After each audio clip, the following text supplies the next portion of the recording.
So we can start. Okay, so good afternoon, everybody. It's a pleasure to have you here with us for this meeting where we are going to launch the FAO School Food and Nutrition Framework. This has been a huge collaboration among different divisions. Before I go further, I would like to take this opportunity to introduce to you Nancy Abuto, who is the Deputy Director for ESN. She's been with us for about a month now, so many people may not know her, so this is our Deputy. And Nancy, thank you for being with us. Okay, so to start off, I would like to welcome you all to the launch of this. And first, I would also like to congratulate the School Food and Nutrition Task Force for delivering on this document. This task force has brought together many divisions to deliver on this important document. Just doing a count, we have ESN, ESP, food safety, legal, and others. So I think this is how we want to work, that we all bring our areas of expertise together in delivering as one FAO. And I see this as a typical, example that can be emulated. Let's go to the SDGs, because we are all guided by the SDGs. In launching and signing of the Sustainable Development Goals, countries made the pledge to leave no one behind. But truly, if we look at the attention given to other categories, the groups that are receiving the least attention are school-age children or adolescents, and also the elderly. Schools provide an excellent opportunity for food and nutrition interventions. When designed and implemented in a comprehensive manner, school-based programs can have multiple benefits on the nutrition of school children and their families, and also on the communities. Not only that, well-formulated school food and nutrition programs can have other benefits, like they can help reduce the gender and social inequalities, because it can encourage families to send girls to school, especially if you know some areas, girls just are not sent to school. So if a school food and nutrition program can empower girls by being sent to school, I think that's a huge achievement. Also, it can reinforce local economies through the purchase of local foods. We all know about the purchase from Africa for Africa that was run here, and Florence and the team had led on this for some years. Also, it can create a healthy food environment around schools. Some of the environments around schools are terrible. Children play and they don't have a place to wash their hands, and then they just go and eat food. So it's not enough to provide food. It has to be holistic. Make sure that they have access to water, they have access to clean toilets and all of that. Otherwise, the food ends up not being food. It's just going to be used by other organisms. It also builds the skills of students and their families to establish good eating habits for life. So what the children learn and incorporate, it's not just a matter of filling the stomach. It becomes a habit for life, and they can pass it on. And especially if they are girls, it's education for life. So this is what this FAO School Food and Nutrition Framework is all about. It is a document that provides guidance that governments and institutions need to transform and strengthen their policies around the school setting. The framework is responding to a need. Governments are requesting such guidance. I would like again to commend the team, for what they have done in bringing various groups together, and they have worked tirelessly on this document to see that it comes to fruition. I remember the various stages and reviews upon reviews that this document went through. But of course, it is a living document. And when new information becomes available, it will be updated. This afternoon, we are lucky that we will have a technical roundtable discussion to highlight the various themes of the framework. So you see how the various pieces come together in this beautiful framework. So on this note, I'll say thank you, and we all look forward to this exciting session. Thank you very much.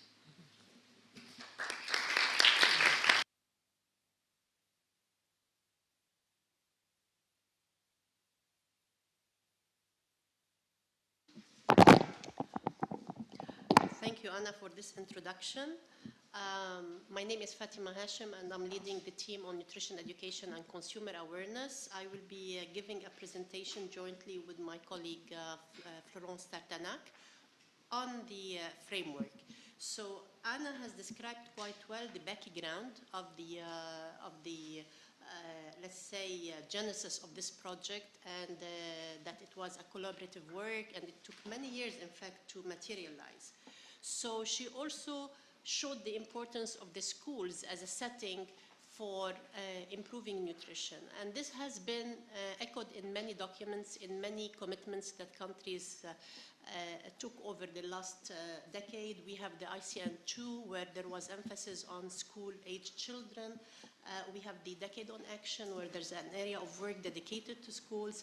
And there are reports like the GLOPAN, the report, and others. So schools, we agree all that they are a setting where a lot of things can be done to influence the attitudes, the practices, the behaviors, and the knowledge that children have and practice through their life as adults. We also know that many governments are investing in school feeding because it's one of the areas which represent not only a social responsibility but an investment in the future. So schools again here are considered as a very important setting to intervene and intervene early. And the schools are also now, we have many programs in the schools, so synergies are needed to have a programmatic approach, a holistic approach to the schools. So we know that schools now are more than just a place where children go to get educated. Schools now we do call them as settings where they can function as agents for the triple duty action.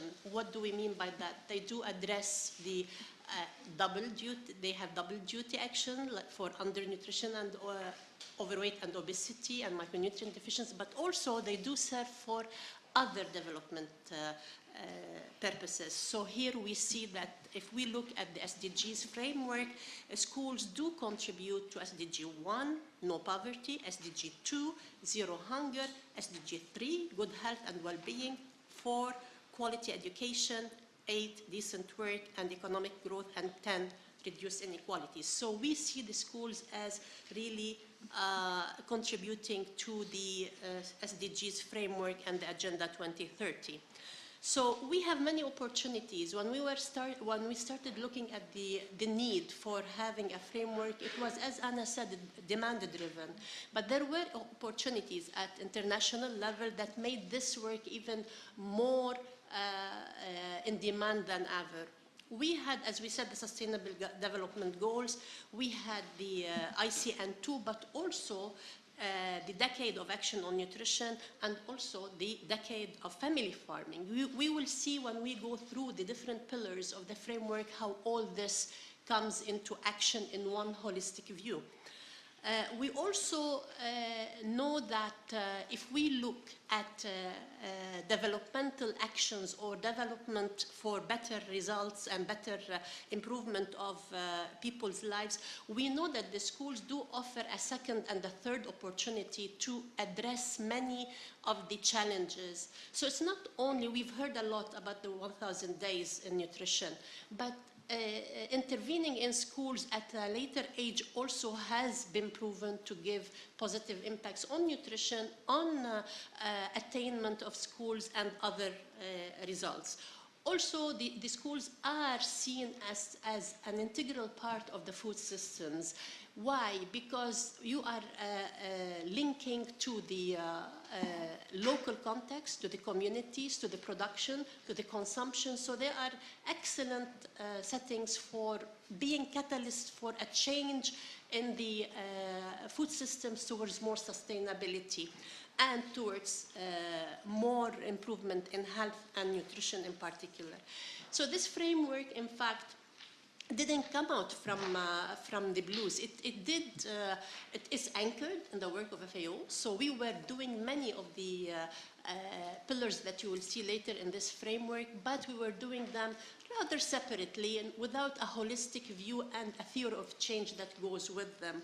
So the areas of intervention are common areas to the work of FAO. FAO has expertise in them, and we have been supported in our thinking by our experience in supporting countries as well. So a lot of lessons were learned from the country experience. So just here, I'd like to take a pause to stop a little bit to say that we're talking about food and school-based food and nutrition programming and interventions and a holistic view for that, and it's not only school feeding. School feeding will be one of the things that we will refer to, but this goes beyond. So it's not a nutrition education only in schools, because this has been traditionally one of the areas that FAO was very active in and has supported many countries over the last 2 decades in promoting. But this is not only about that. So what is it?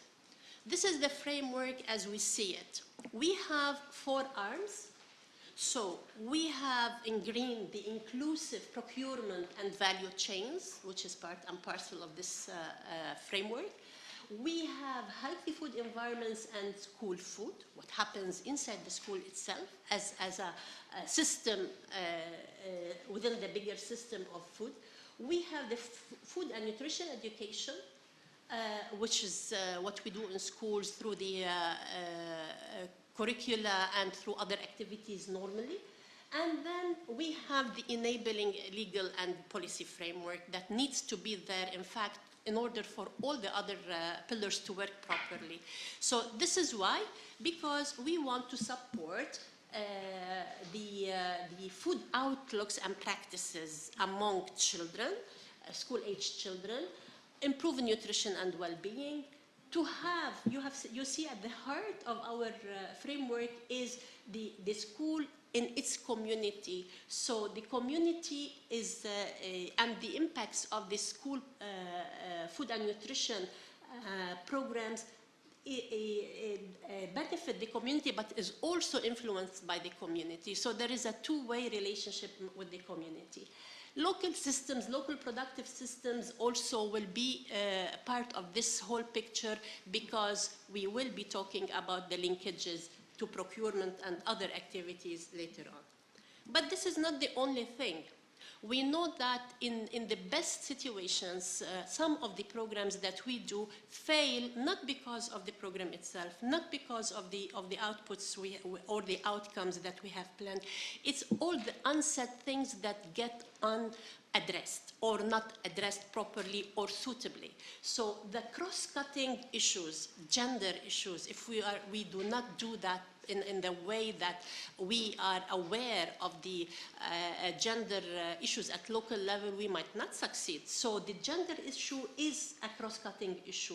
Social protection, we know that many of the school programs that were planned or are planned to improve nutrition have a social protection component in them. So the linkage is there, and we are in this framework reinforcing this linkage. Food safety, of course. I mean, when we're talking about school meals or whatever food is provided in the school, we cannot, when it is schools and children, safety is a very important and a consideration is a prerequisite. Some countries will not even allow us to enter the schools if we do not prove that our interventions are not safe.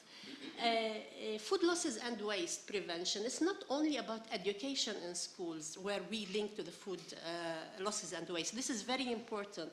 But there have been situations where countries decided to change the meals that they offer to children and make them more nutritious. But they did not look into whether students would like the new offer or not. And this led to a lot of waste.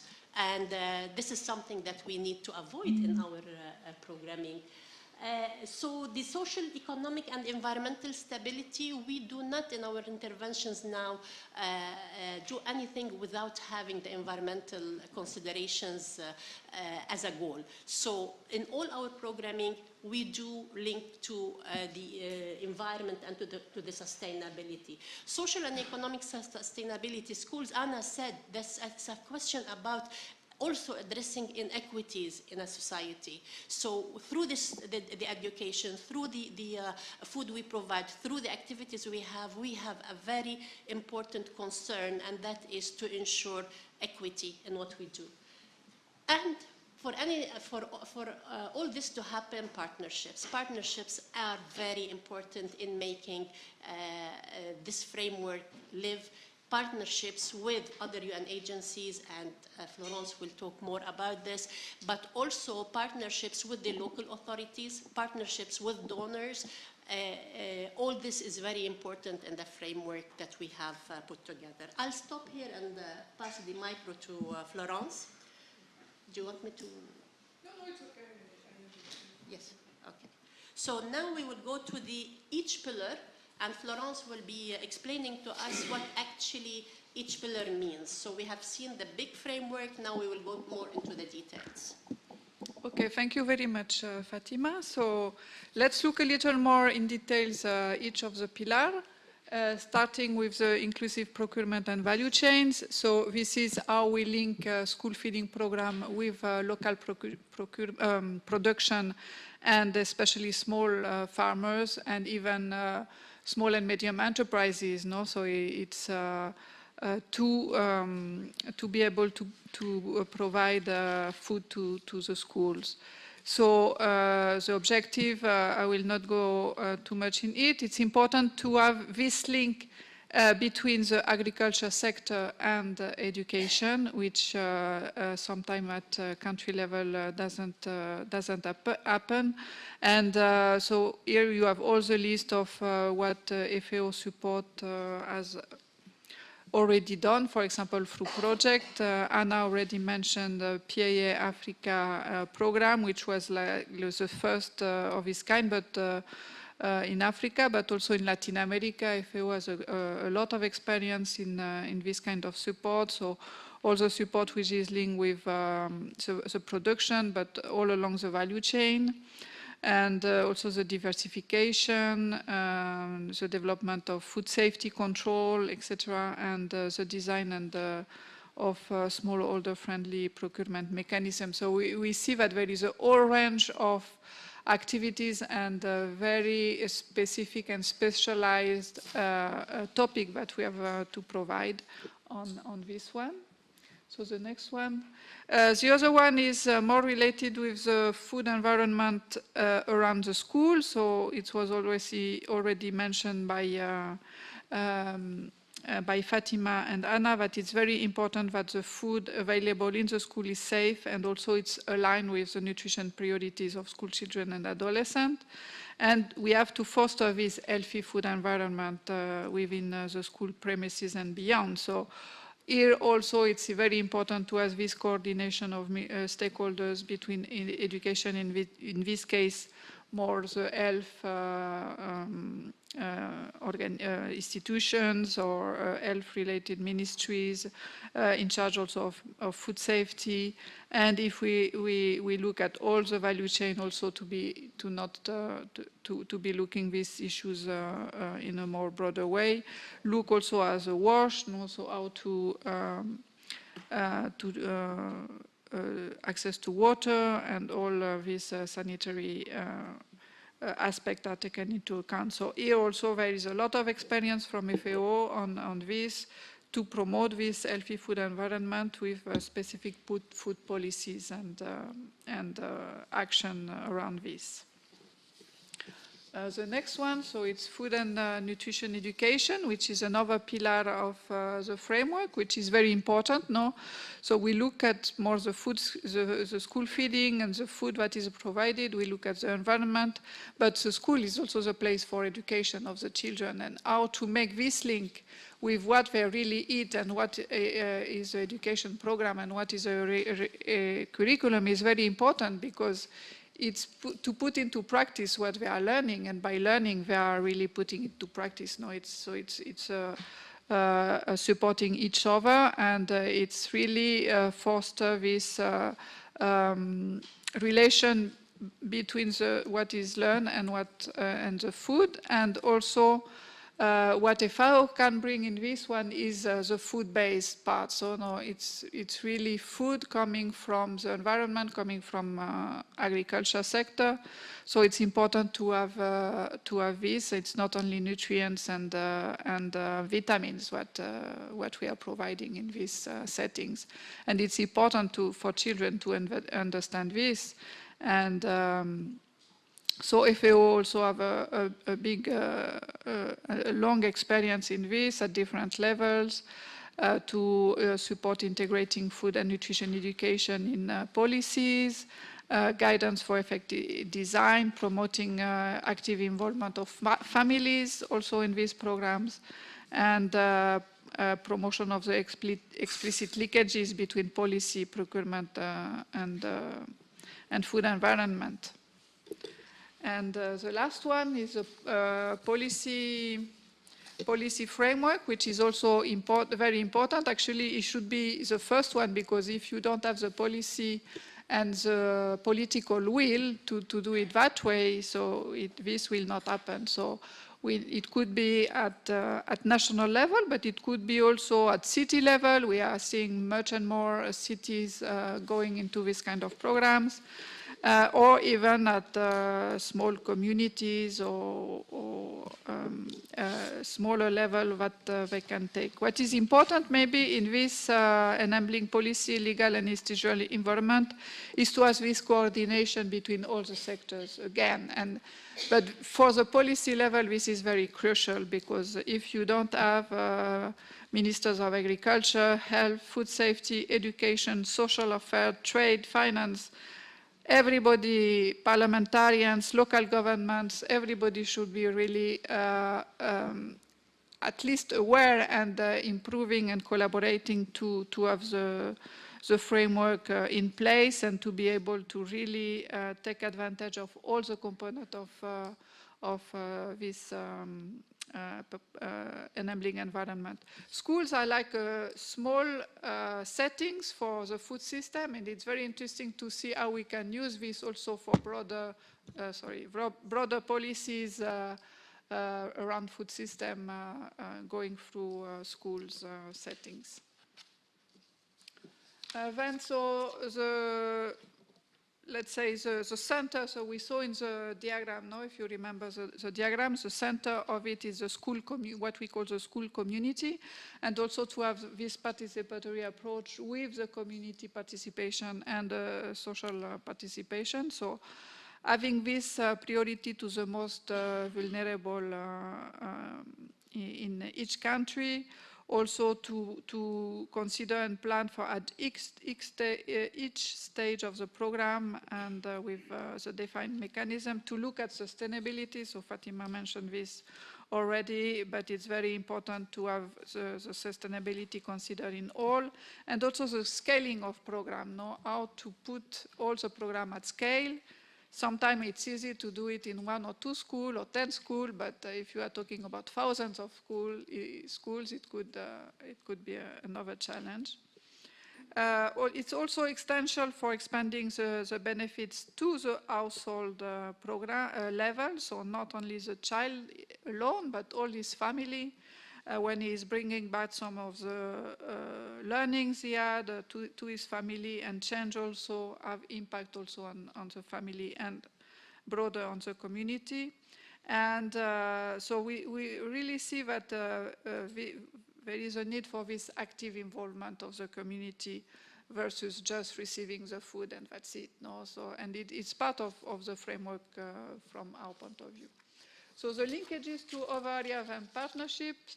So we saw that it's important to have health interventions coordinated, or it's not really FAO mandates, we know that, but it's important to consider how they are complementary.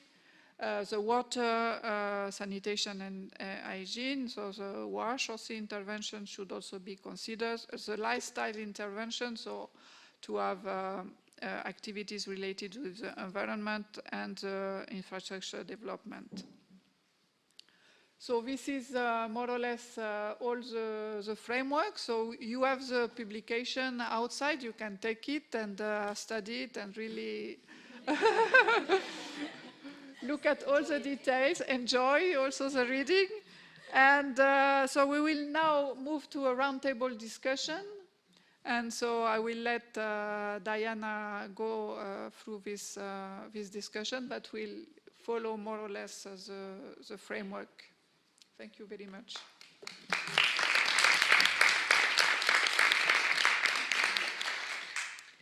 Thank you, Fatima and Florence, for the overview of the framework. My name is Diana Carter, and I've been working in school food and nutrition in FAO since the day I arrived, for the last 2.5 years.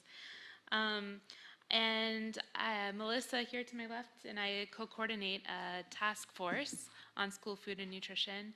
And I'm just going to quickly introduce the members. So Fatima and Florence, who you just heard from, are our co-chairs for that particular task force. And then around the table, Andrea Pologlante, Bianca Calisi, and Natalia here is sitting in for Omar in ESP. So ESP comes to represent the social protection angle. Jabril Jame, he's a part of our food loss and waste. Luisa Cruz is in our legal team. Derek Schultz, he's in food safety. And Luana Swanson is here on our local procurement and value chains, Andrea as well. Melissa Vargas here is our school food and nutrition education expert. And Ana Islas is working in our food environments as well as food and nutrition education. And then Christina, where are you? Christina is also in on our team, as well as Tomas. So that's what our team looks like. And I think school food and nutrition is a really interesting area because I think it affects all of us. Raise your hand if you ate school food, if you ate a school meal. Yeah, did you, something that was cooked at your school or brought in and you consumed it there. So I think it's an area that we all have experience in. But as far as our technical experience, it's where we want to guide countries to go.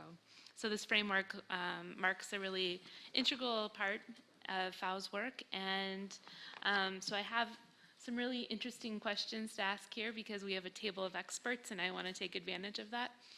And I have a list of questions that they have never seen. So, without further ado, Luana, what's the role of inclusive procurement in the FAO framework? Thank you, Diana. I think inclusive procurement is a very important component of FAO school food and nutrition.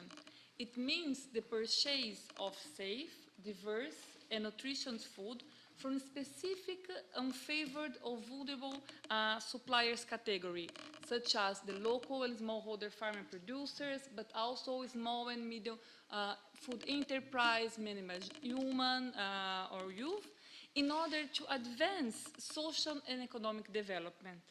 By linking the schools with the local agricultural production, inclusive procurement allows to increase the benefits of the school meals and also widen the beneficiaries, including not only those who receive and consume the food, the children, but also those who produce the food and the community in general. This is what we generally call as the homegrown school feeding approach. I think it's important to mention that inclusive procurement is aligned with a broader understanding that governments can and should use its procurement power not only to respond to its procurement needs, but to address broadened social, economic, and environmental goals.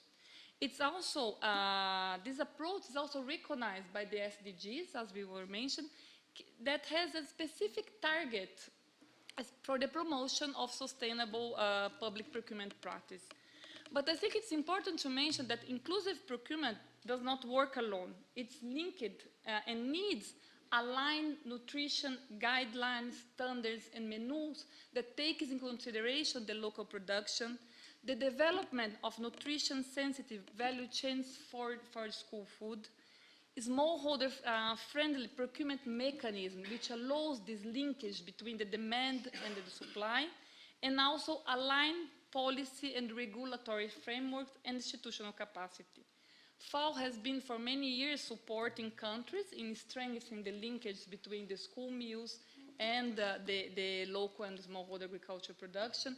I can mention just as an example a very recent current project financed by the Italian government that has been providing support, especially for Senegal and Ethiopia, in building a smallholder-friendly procurement mechanism and strengthening institutional capacity for building this linkage, and also for aligning the policy, the regulatory framework, and the procurement practice to implement this approach.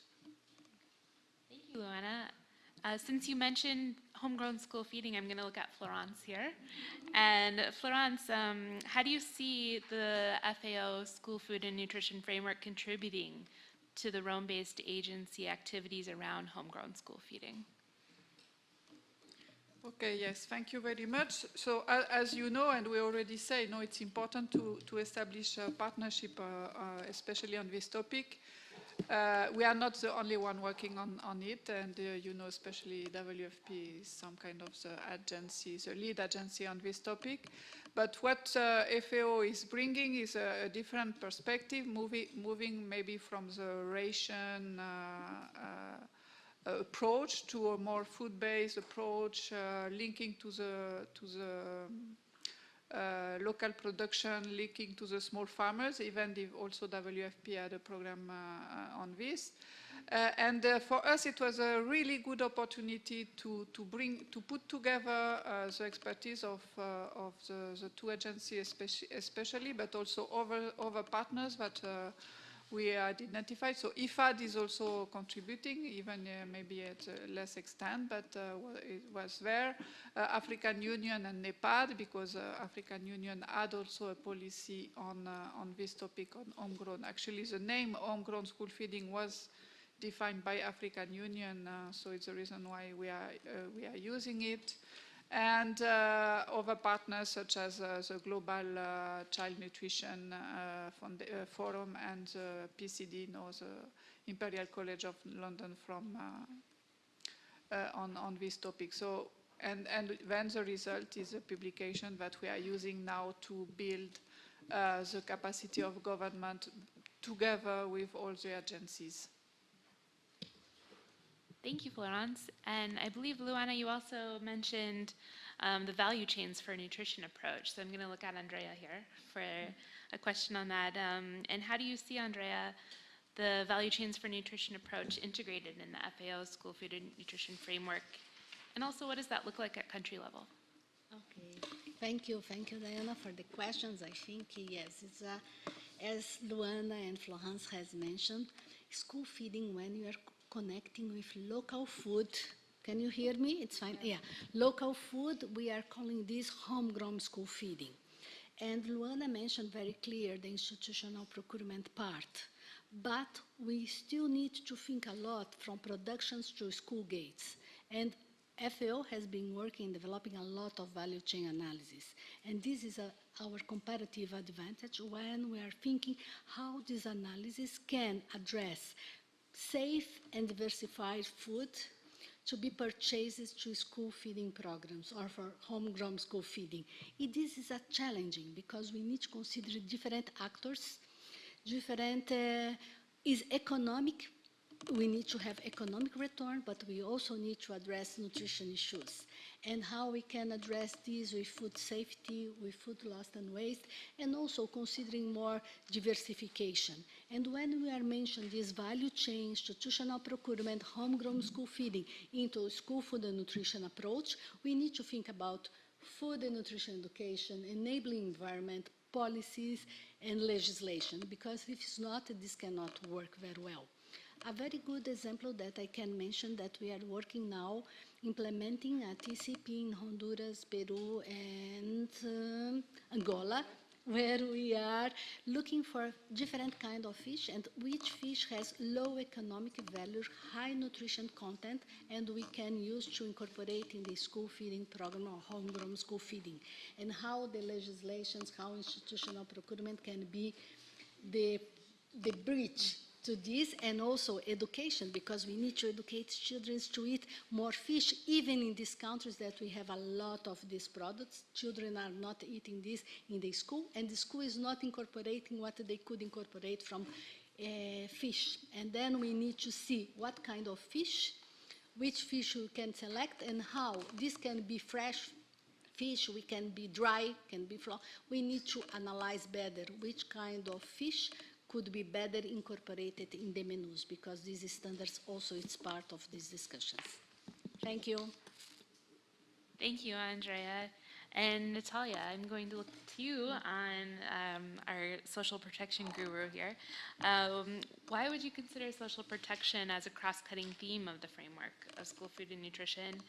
And maybe you could give us a few examples of the linkages between FAO's work on social protection and school food and nutrition. Over to you. Happy to, Diana, in 2 minutes, right? Which is going to be fun.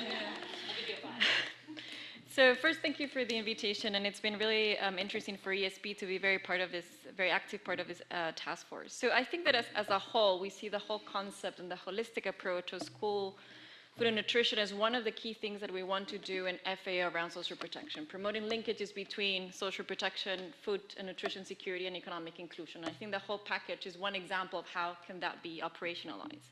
But also when you look into the specific pillars of the whole framework, some of those components are also seen as social protection instrument by themselves, as well as contributing to sustaining the gains that some social protection programs such as CASH and others can provide. No? And that's recognized in our corporate framework around social protection, but also in ICN2 and others.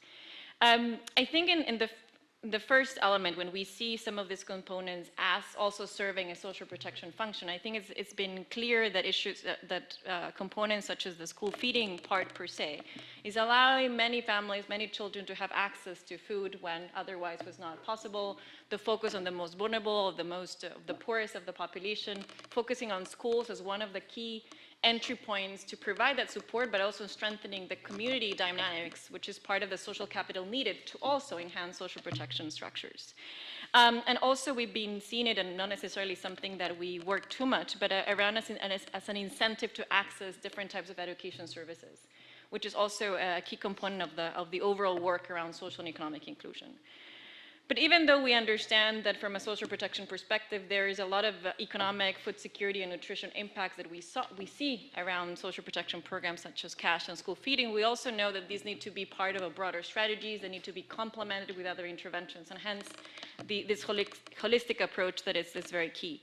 And we've been working in FAO through 2 entry points. One that we call CASH Plus, trying to complement national cash transfer programs with different types of components that can enhance economic capacity, but also access to better food, access to more, better capacity to produce nutrition-sensitive agriculture. So for example, with the help of ESN, we're working within a project financed by the Russian Federation and Kyrgyzstan and Armenia to complement the National Child Grant Program with food and nutrition education, as well as with complementary packages that will really allow families to access better food, but also better production in terms of their livelihoods.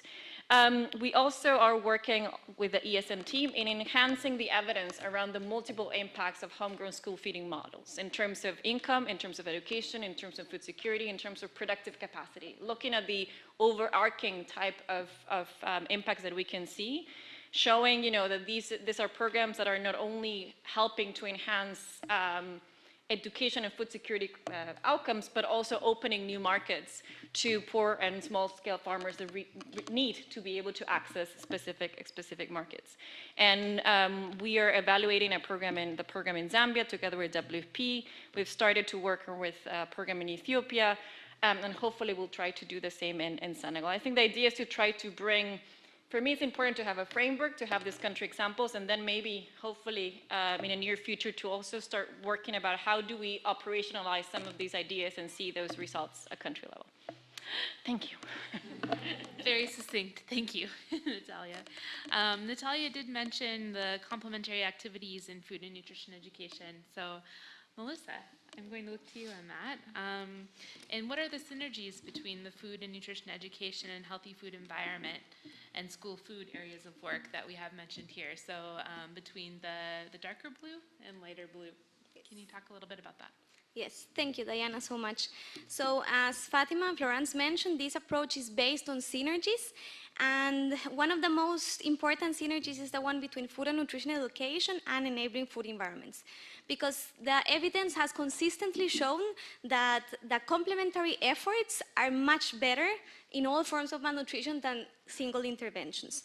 And it's a much better idea than competing for resources, of course. So the school food and nutrition approach and framework is based on this premise. And how do we operationalize this? We seek to create meaningful linkages between existing strategies already in place. For example, nutrition standards for school food, not only school meals, but also school food sold on the schools, that is supported by a curriculum that uses these standards as a learning opportunity. So children know why these standards are in place. And it also creates value from the families and the whole community to these standards and to these guidelines on nutrition. And it also promotes informal monitoring by the community. At the same time, a strong action-based learning program for food and nutrition should be supported by gradual changes in the food environment, because it doesn't make sense to promote food and nutrition education on food groups and variety if the food environment does not allow for that. So even if small scale, these synergies, we are trying to identify them and exploit them wherever possible. And many times, unfortunately, the disconnection happens at schools where the curriculum is teaching one thing, and then the environment and the messages, what we call the hidden curriculum, which is equally or more important than formal learning, are completely contradictory. So this, not only in the context of obesity and overnutrition, but also all forms of malnutrition. So what we are trying to create is something that makes sense for everyone. And at the same time, we're trying to work towards a new vision for school food and nutrition education, which not only goes into the individual diet, but it does not separate food from the whole ecology of food. It's social, it's cultural, it's environmental, and we shouldn't separate food on the curriculum on only nutrition. Thank you. Thank you, Melissa. And since you mentioned wherever possible, I'm going to look at Anna to talk about those possibilities. How does this translate to country support? Well, as Fatima had mentioned, we have been supporting school countries in school food and nutrition education for several decades. FAO has been supporting that. And this links very clearly also with all the other aspects that FAO has been working on, but in particular, for instance, there has been support for school materials curriculum in El Salvador, Paraguay, Zambia, Mozambique, and more recently, Kenya and Malawi. In Kenya, for instance, they work to integrate food, agriculture, and nutrition into their curriculum while they were doing an overall reform. And at the same time in Kenya, they were working on the school meals also for ownership by the country with more local procurement at the same time. So it's starting to look as if they are moving towards a more holistic view. In Malawi, they were revising the curriculum, the teacher training curriculum, and so FAO also supported in the teacher training curriculum there. But also important is the linkages that we do with the nutrition guidelines and standards. And for this, FAO conducted a nutrition guidelines and standard review in 33 low and middle income countries. And 11 out of 13 that reported having these nutrition guidelines and standards, they also mentioned that including school food and nutrition education is very critical for the implementation of these nutrition guidelines and standards. And so school food and nutrition education is also in the literature supported as a way of promoting the implementation of these guidelines and standards, because, for instance, children can participate in the monitoring to make sure that school meals are served and they are in line with the nutrition guidelines and standards, and report back to their class. But also more traditional methods have linked classroom learning with analyzing the composition of meals, understanding the need for nutritious school meals, and discussing with parents or caregivers. So in a way, it is the place where children practice eating, is the school meals, and the nutrition guidelines and standards play this role of an educational activity, because it's teaching them nutrition by having these nutrition guidelines and standards. So in this sense, we have been working also in school gardens, and Fatima will talk a little bit more about that. But this holistic view, we want to integrate it both at policy and at school level.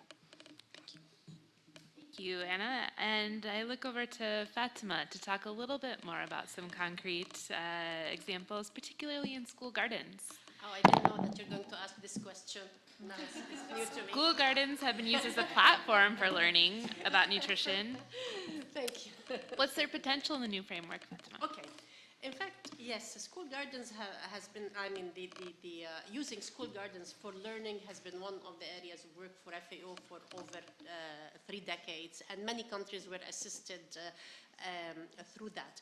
However, school gardens in this framework, in fact, they are an example of the linkages that serves the purpose. Because once you're talking about school gardens, you're talking about a committee that needs to be established, where the parents are part of this committee, the teachers and the other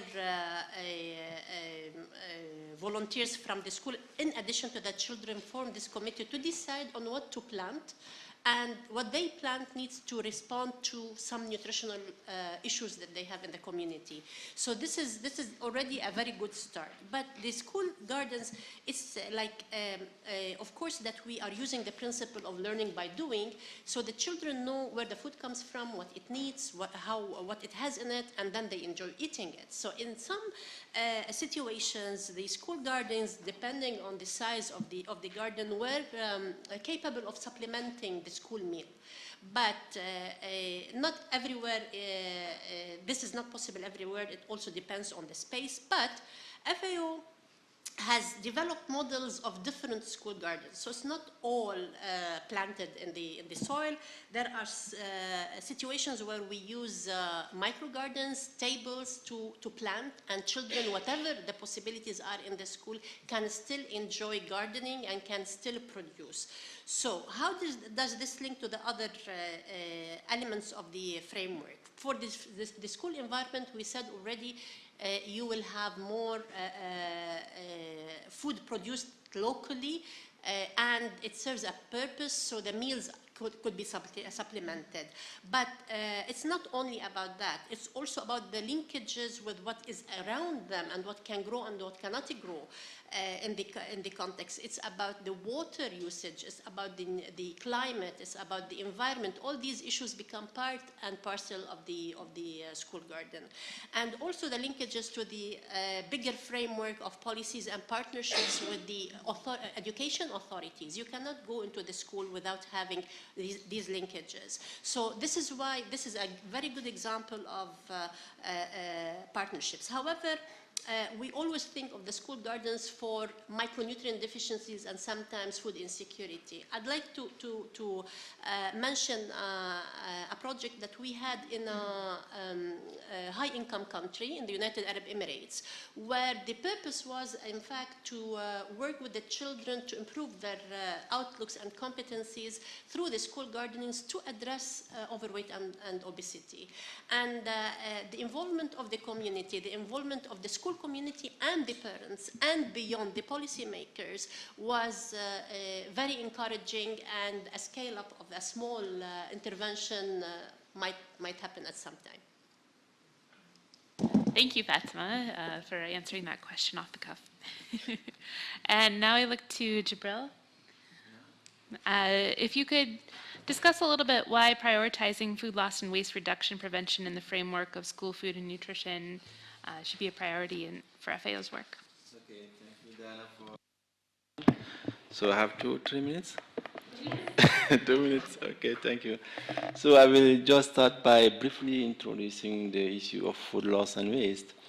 I think most of us know that FAO estimated that about 1/3 of the food produced for human consumption is wasted. This is about 1.3 billion tons annually, and it costs up to, let's say, about $1 trillion.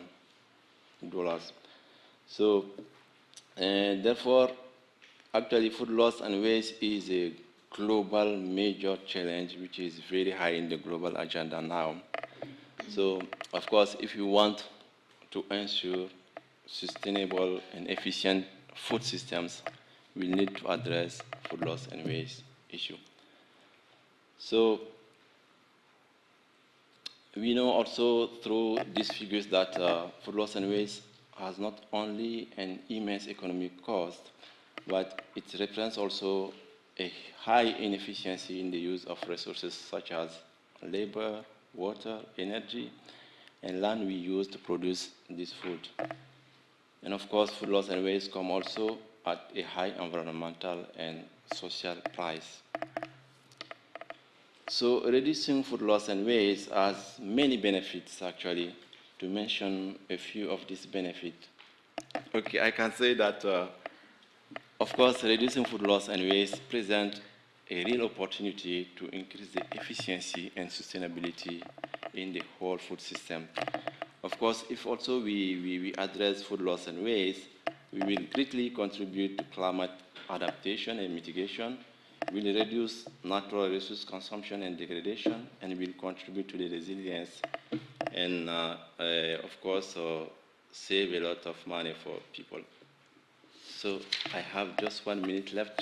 Let's go to some evidence data from the field. Actually, FAO has developed an education material to raise awareness in the education sector to reduce food loss and waste, actually. So this education material is named Do Good, Save Food. It is available in English and French online. Of course, we have implemented this education material in Italy, in UK, and in France. And really, the results show that it is really important to address food loss and waste in schools. So before implementing this education material in schools, we were having about 110 grams food waste per student per day, per meal. And then per year it is about 19 kilograms per student. And then when we implemented this education material in schools, of course we get this result. We saved about 2.8 tons of food, and this represents about 6,000 meals. And of course we saved 15% of food waste. That was the main achievement. So it is really important to implement this education material. Of course, if we put these figures comparatively to the case of France, according to ADEM, actually losing 110 grams per student per day is about losing approximately 360 million euro per year for the country, and it is about 220 million discard meals. And then in a country like France, it represents like enough to feed more than the entire population of France in 2016, according to ADEM. So this shows that it is really important to address food loss and waste in the framework of school food and nutrition. Thank you.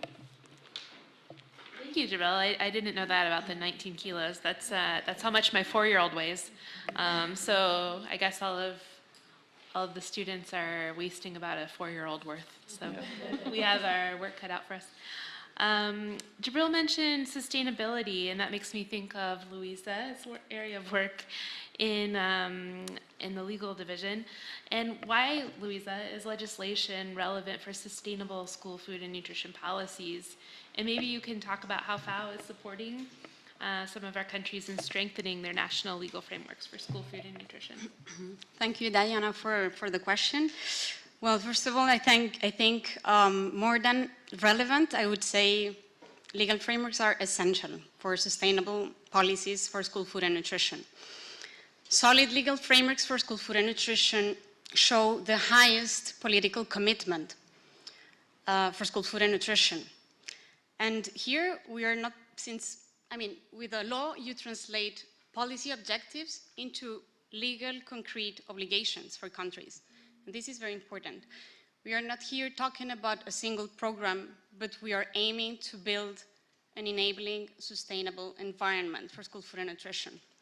So I would like just to highlight 3 aspects that are, for me, relevant and show the relevance of legislation for school food and nutrition. The first one is that laws enable to create sustainable governance for school food and nutrition. And when I'm talking about governance, I'm talking about clear institutional mandates. I'm talking about multi-sectorial coordination, as Fatima mentioned at the beginning of the presentation, which is very important. And I'm also talking about perhaps the most important thing, which is budget allocation. Without sustainable budget, we actually cannot achieve policy objectives. And actually, laws are the most effective tool if we want to create a budget line for school food and nutrition.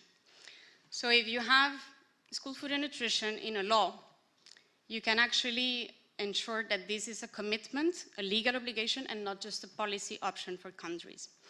The second aspect that I think is very important is laws create the rules and define the substantial rules for school food and nutrition for achieving the policy objectives you want to achieve. So basically all the pillars we have mentioned here. With the law, you can basically establish mandatory nutritional guidelines or standards for school food and nutrition, for meals particularly. You can also establish bans or restrictions of certain foods or marketing, advertising at school. You can also, of course, develop legislative measures to boost local production and many more. The third aspect that I would like to highlight is accountability. Since we're talking about legal obligations, accountability is key. And establishing access to food at school as a legal right actually enables us to create in laws accountability mechanisms for governments to be responsible and actually legally responsible to citizens. And this is very important. Perhaps it's the most important thing. So when we talk about legislation, we talk about these 3 things. This, of course, is very important. And how we are supporting countries at national level, well, the legal office always work upon request, country requests, so it's direct through country requests or through a project. We directly work in strong collaboration with the technical unit, so of course with the ESN colleagues and all the other colleagues of this task force. We actually support legislative drafting and legislative reform, and for that we analyze the whole legislation. So when I'm talking about the whole legislation, I'm talking about a holistic approach to legislation. We have seen that laws for legal areas for food and nutrition involve trade, health, education, food security and nutrition, many areas, food safety legislation, of course, which is very much important for us.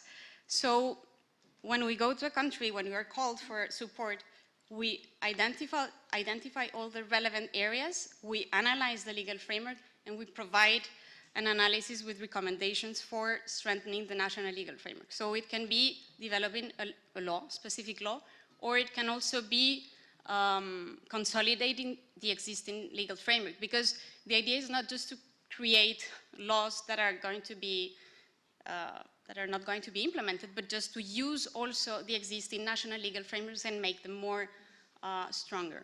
So I would just like to highlight this. We have, of course, some examples, clear examples. We work together in Sao Tome and Príncipe with a very interesting analysis and of the legislation, and there, of course, the challenges were more related to food safety and with a lack of coordination of the different sectoral areas. So yeah, I think we provided a very interesting analysis, and this year, something that is very important is that we are supporting a law in Haiti that is going to be very soon, hopefully, approved. So we are undertaking this very interesting work. Thank you, Diana. Thank you, Luisa, for that brief but thorough overview. And I'm going to look at Dirk here to tie us all together. And really, how is food safety key to achieving the objectives of the 4 areas of FAO's school food and nutrition approach? Thanks, Diana, for that interesting question. And you've caught me totally off guard, so I'm going to have to try and make something up. Well, we would advocate for, what we generally do is advocate for a risk-based approach all along the value chain that is embedded in a conducive food control system or environment. Let me unravel that and explain how that relates to the four main areas that we've got up there. I've already mentioned the value chain, and obviously food safety and quality criteria, I think, are key to any procurement. So it's a no-brainer that you need some clear food safety quality criteria, as well as perhaps some safety criteria, as well as quality criteria. Especially so when we talk about smallholders supplying the school food nutrition program. They are not used to producing food for sort of larger scale catering operations. So it's very critical that we work with them at the level of production and harvest, post-harvest, storage and transport to avoid that the foods are contaminated on the way to the school. Risk-based means we need to look at where are the risks. I mean, if we are making school meals out of non-perishable foods like beans and maize and cook them fresh every day, the cold chain is likely not to be an issue, but it could well be the issues related to storage. Mycotoxin buildups due to inappropriate harvest times, inappropriate moisture levels. Totally different cup of tea to procuring fresh fish and preparing that, where cold chain might be more of an issue. Education and healthy food environment in school. Sorry, I'm going around the circle like this way. Healthy food environment and school food. Well, it was already mentioned that, I mean, if the food is not safe, it's not going to be healthy. That's clear as anything. But how do we keep it safe? Well, we've got to make sure that the water is safe, the food hygiene is in place, and of course food handlers and kids practice personal hygiene as well. Education goes without saying, that's part and parcel of education, how to keep food safe, how to keep yourself hygienically clean and healthy. It's part of a lifestyle education, isn't it? And of course, finally, it's got to be embedded in a legal framework that supports the actions. And we are trying to get away from schools taking on the responsibility to be food inspectors and regulators, but being supported by those whose job that is, the professionals who are meant to be supporting them in that work, because we don't want little food safety experts running around each school. No, it's more for them to understand who do they need to call to give them, to build that basic capacity, and if they have a problem, they can call in let's say, call them the experts to deal with it, as opposed to sort of, building up individual food safety inspection approaches in each school. So that's, in a nutshell, what we're trying to advocate for, and that's how it relates to the overall 4 pillars that support the school food and nutrition system. Thanks. Thank you for that, the nutshell, the low aflatoxin nutshell. I think you can all see why I love our monthly meeting with this group here. It's a very passionate, dynamic group that has come together for this framework. But now I'd like to open it up to questions from the audience for about the next 20 minutes, and then we'll wrap up. So let me look to this side of the room. Any questions from the bleachers up there?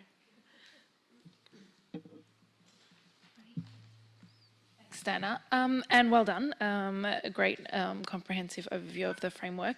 Melissa, you mentioned that we the overweight and obesity side of things. And as we know, many of the countries that we work in are seeing the trend in the nutrition transition and more children becoming overweight and obese. So I'd like to know if this framework and FAO, if FAO plans to work with WFP in terms of the food that is actually being provided in the school meal programs. So I can see that there is links in terms of what's being sold from school canteens, but will FAO plan to work with WFP in terms of what will be provided as part of their school meal and school snack programs, and whether or not these guidelines and standards will be addressing overweight and obesity in childhood? Thanks, Mary. I'll go ahead and field some questions over here, and then our team can handle it. Patricia, yes. Thank you, and congratulations to this group. It's really great how it all came together.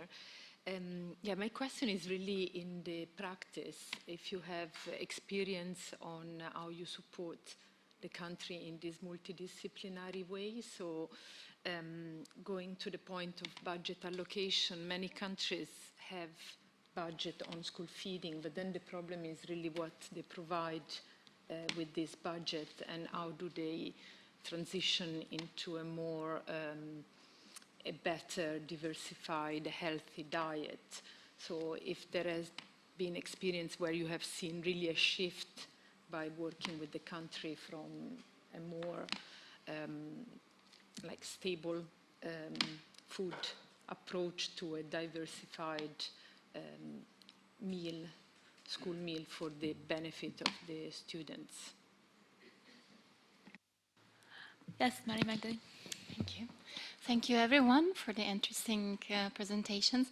My question relates to food loss and waste and how that links to the regulations and laws.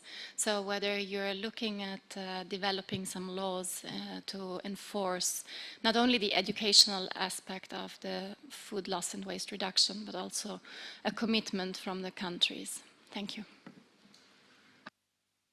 Okay, I think we'll start with those three questions, and I'm going to look to Melissa to answer Mari's question, the first question, Louisa to weigh in on Patricia's question, the second question, and I can weigh in on that too.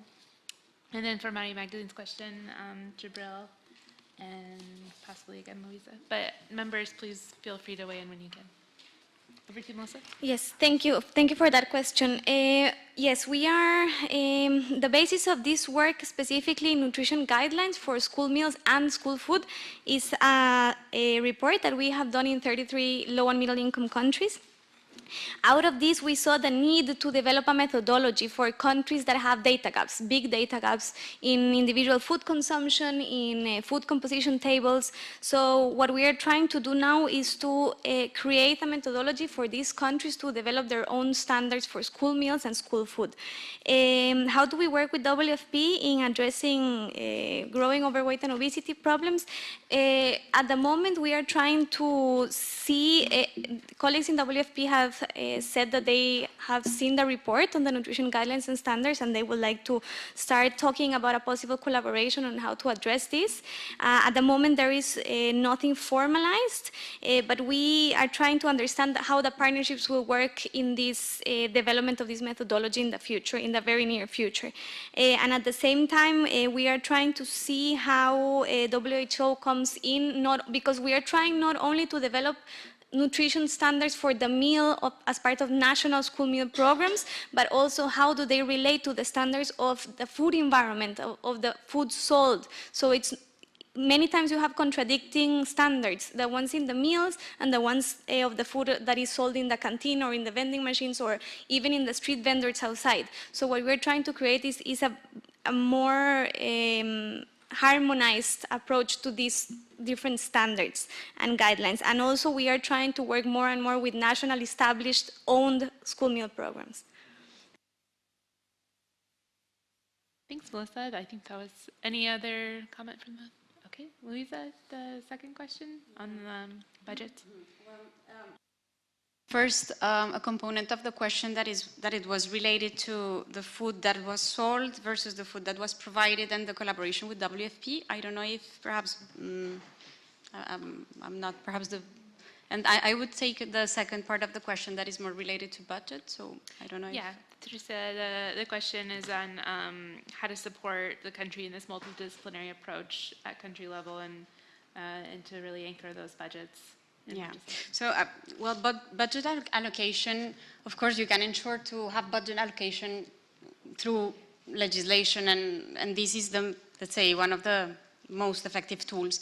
But once the budget is already there and is allocated, how to allocate it, of course, it will depend on the priorities of countries themselves.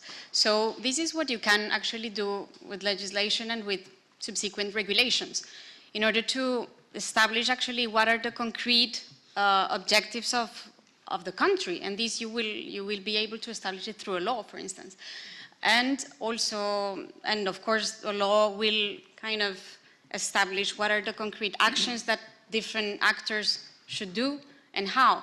So, if I may, of course, then each country does it on its own way, because each country has its own political policy objectives, priorities, and it very much depends.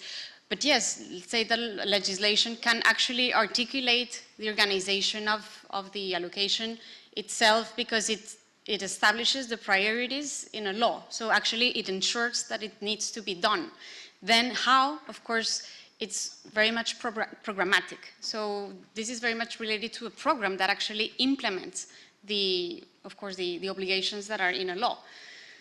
But more than that, if we have seen shifts, this takes very much time. So on that regard, when we support countries in the development of legislation, actually the change you can only see long time after. So in that sense, I would say that our work is, we need to be humble on that, in the sense that we can support as much as we can, but this takes time also. I don't know if other members want to add something on that. Yeah, I think, Florence, did you want to add something? Just because I understand that Patricia was also asking if FAO has experience at country level, and yeah, I would like to say that we have experience in countries, mainly in Africa and Latin America. In Africa, for example, through the PA Africa program, we, in collaboration with the WFP, we were able to directly support both the schools and the farmers to put a pilot homegrown school feeding program. And when this program were taken by the government in at least 2 countries, in Ethiopia and Senegal, for upscaling it and embedded it in their policies. And now we are continuing working as a follow-up with an Italian project to see how this pilot can be upscaled and really implemented. And as they say, Luisa say it's difficult to see the impact in the short term, but for example, in Latin America, FAO is working maybe since more years, and I think that we will be able to see the impact. And also is the reason why we are also looking at impact evaluation and methodology for evaluating this program. Yeah. Yeah, but we saw this shifting of policy is coming more and more at country level. Thanks, Florence. And for the last, just in interest of time, yeah, maybe we can continue bilaterally. I think that's an interesting question. Jabril, on the food loss and waste. Yes? Pardon. So I think food loss and waste is a complex issue which needs, of course, involvement of all stakeholders, and of course which also needs to be addressed at technical level, but also at policy level. And of course, with regard to policy aspect and commitment at country level, we know that there are political commitment in different regions to halve food loss and waste. If I refer, for instance, to Africa region, the Malabo Declaration made a commitment to halve post-harvest losses by 2025. Same in RNE. In AU country also, the country committed to reduce food waste by 50% by 2030. So there are political commitment almost around the globe. But I think we still need to do a lot with regard to regulation. For instance, date marking issue. I think some countries have already taken some action in France, for instance. So in US also there are action ongoing to really try to regulate and to prevent food waste based just on appropriate legislation regarding date marking. So I think we have a lot to do with. If I refer to the framework we are talking about now, particularly in the context of teaching, education, food loss and waste reduction in schools, I think there are different opinions about it. But I think if we don't make it mandatory, probably it won't be successful. Probably we need to make it mandatory for schools to teach, to sensitize children about food loss and waste, and probably that will be more efficient and will lead to impact. What I was saying recently about the data that I've mentioned, so because even without this regulation, we have clearly seen that if children are really aware of the issue, are sensitized, and then they can significantly reduce food waste in schools.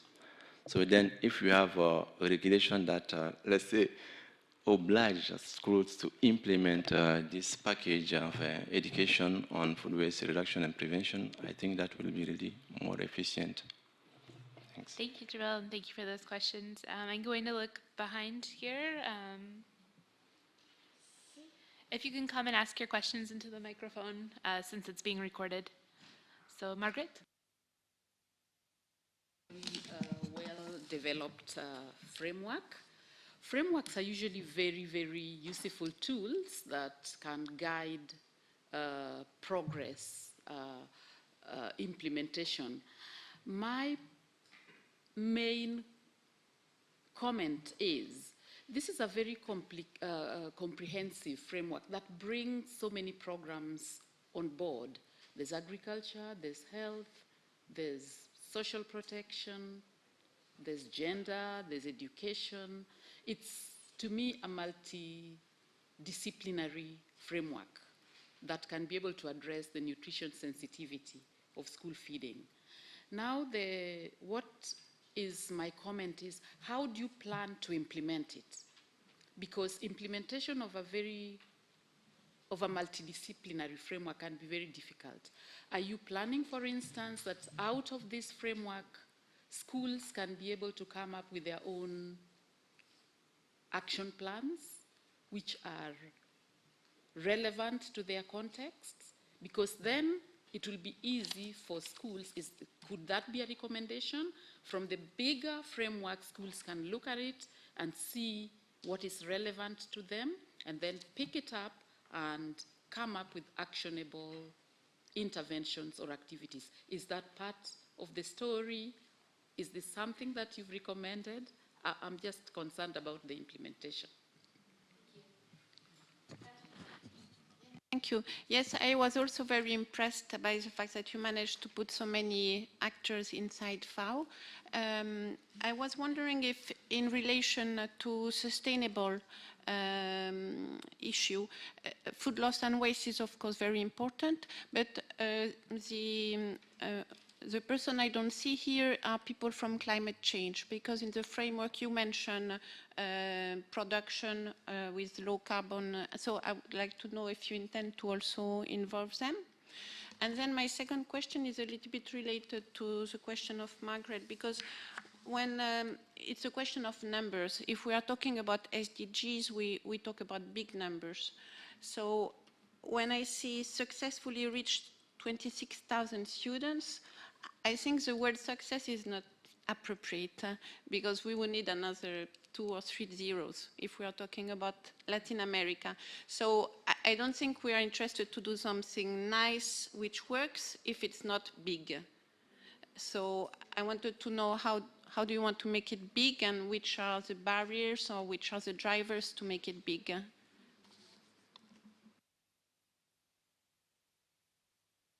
Thank you both for those questions. I'm looking around the table. If I can talk a little bit about the first to Margaret. Yeah? Okay. And Fatima. And Andrea. Okay. First, I think this framework is not prescriptive. We meet countries where they're at because they are on so many different levels. So not every country we envision having the whole holistic approach, but that we look at the synergies and entry points of where we already are. And so as far as an action plan for schools, we will have an implementation plan, and Nancy has kindly agreed to kind of address the next steps in her closing remarks, so not to duplicate that, but there will be an implementation plan, and that will look more like guidance to country actors, possibly even municipalities, but I wouldn't really see it as an action plan for a particular school, but to stick at the national level. And Fatima, you want to say something more on that? Yeah, I'd like to add perhaps 2 points. The first thing is that when we started working on this framework, it was a framework for us in FAO to guide our work, but also to be used by countries as an example of how to look at programming. So we saw the reason we came up with this framework was that within FAO, work was fragmented. So we needed a framework to guide our work, and we know that with that framework, an implementation action plan was necessary. Having said that, in the document itself, we said that this could be also guiding countries. So the level of impact is actually depends on the level of uptake by this model. Do we encourage countries to go this way? We do. To have impact assessment is part of it, but at this time, we don't have anything that is working according to this model. So, but we do, I agree totally that the numbers are small if we are talking about 26,000, and we need to make that bigger. With Margaret, yes, if we start with our work in FAO, first of all, we need to start talking to each other, which we started through the task force, and we need to do things together, programming and projects together. So this was the background for the need of this framework. But when it was developed, we saw that it is useful to have it at country level. Could it be taken by a school or a number of schools? Yes. Yes, but then there's no school that has all the autonomy, but then it can be used as a model to thrive to, but it's not really meant for one school. This is, when we look at it, it's more, when you're talking about policies, it's more the national or the district level, so it's not really down to the small unit, which is a school or two. So the same for when we're talking about curricula, it's not for one school if we are going to work on that, or policies for making food environments more health promoting. So there is guidance for countries. There could be impact beyond what we expect, but in the first place, this was developed as an FAO framework, and we called it FAO framework. Andrea, if you... Very briefly. Only to complement what Fatima has mentioned, these frameworks in the beginning was to create some clarity internally to us to see how we approach. And we should consider that we have a lot of activities going on everywhere. School feeding, food and nutrition education, enabling environment, and we need to be more close to the countries to see which stage they are and what we can provide or create awareness to them to improve their own program, all school activities. We are not starting from scratch. And this, I think, is creating a lot of clarity internally what we can offer and how countries can shift a bit their activities to improve nutrition. Thanks, Andrea. I'm going to close up this roundtable and presentation and turn it over to Nancy for our final remarks. Thank you for everyone. Thank you, Diana, and thank you to Florence and Fatima for giving me the opportunity to give the closing remarks. And I was particularly happy to receive the invitation to do so because I really like this framework. I really like the document. So to echo how Anna started today, I just want to say congratulations to the whole team for having put all the hard work in for 3 years to bring this document together. I think, Fatima, you started by saying that there are a handful, 6 or 7 SDGs that school and nutrition programs can affect. But I'd actually like to say that those are the direct effects. And I see a real opportunity with school food and nutrition to affect across the board, because children are a rallying point. They are a part of a community that everyone can come together around. They really provide an opportunity for a proof of concept of holistic approaches to solving a diversity of problems, like social protection was mentioned earlier, that school meals can provide a platform by which you can show different diverse colleagues coming together to work. And actually, I think a point in fact of that is this diverse group that was brought together, which was mentioned by one of our colleagues here, that it's really impressive, the diverse group of people who have come together for this task force to make this document. So I really appreciate that. But I also appreciate the fact that because there are all of these different stakeholders, that this is a really important document to put together, to articulate how all of these pieces of the puzzle come together for a holistic approach. It really pulls together threads that can tie a rope that can be a strong rope for our actions in our communities. Today we've heard about the 4 pillars, we've heard about cross-cutting themes, we've heard about food loss and waste, school gardens, and all of that, when you read this document, it all makes sense within this framework. And really, if you haven't read the document, a last thing that I really like about it is how accessible it is.